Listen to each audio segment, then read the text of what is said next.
বেকার যুবক যুবতীদের জন্য চাকরির সুযোগ করে দিতে এগিয়ে এলো বেসরকারি সংস্থা।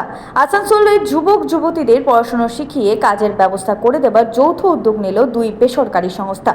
মেডিকেল থেকে শুরু করে বিভিন্ন বিষয় পড়ানোর ব্যবস্থার পর কাজেরও সুযোগ করে দেবার ব্যবস্থা করে দেওয়া হবে বলে জানান বেসরকারি সংস্থার ডিরেক্টর তৃপ্তি দাস। সঙ্গে দেওয়া হবে অভিজ্ঞতার শংসাপত্র। তিনি জানান তাদের উদ্দেশ্য মূলত বেকার যুবক যুবতীদের রোজগারে করে তোলা। সংস্থার নাম হচ্ছে অপটিমাল সলিউশন। এই কোম্পানি ডাইরেক্টর হচ্ছে আমি। তো আমরা অপটিমাল সলিউশনটা যুক্ত হয়েছি মহারাজা অগ্রসেনী মাইন্ড কলেজের সাথে। ভবিষ্যতে প্রজন্মকে যাতে এগিয়ে নিয়ে যাওয়া হয় সেই আমরা প্রচেষ্টায় আছি। যারা এখন এইচএস গ্র্যাজুয়েশন কমপ্লিট করার পর নতুন দিশা খুঁজছে যে কোন কোর্স করলে ভালো হয়, কিছু আমাদের এখানে অনেকগুলো কোর্স আছে। তার মধ্যে হচ্ছে প্যারামেডিক্যাল আছে, নার্সিং আছে, হোটেল ম্যানেজমেন্ট আছে, আরো অনেক কিছুই আছে।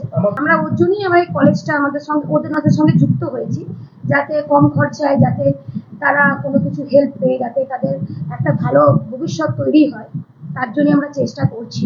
তো ওনারা যদি ইচ্ছুক থাকে আমাদের কলেজের সাথে যুক্ত হন, অনেক ধরনের বললাম, অনেক ধরনের আছে। তো সেইগুলো যদি কোর্স করার পর আমরা 100% যাতে কোর্স কমপ্লিট হওয়ার পর যাতে জব পাওয়া যায়, সেটা আমরা ওনাদের পাশে নিশ্চয়ই দাঁড়াবো। সঞ্জয় যাদব, 99 নিউজ বাংলা, আসানসোল।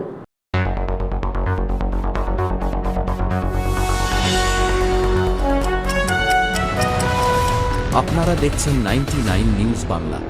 বদলাবো আমরা।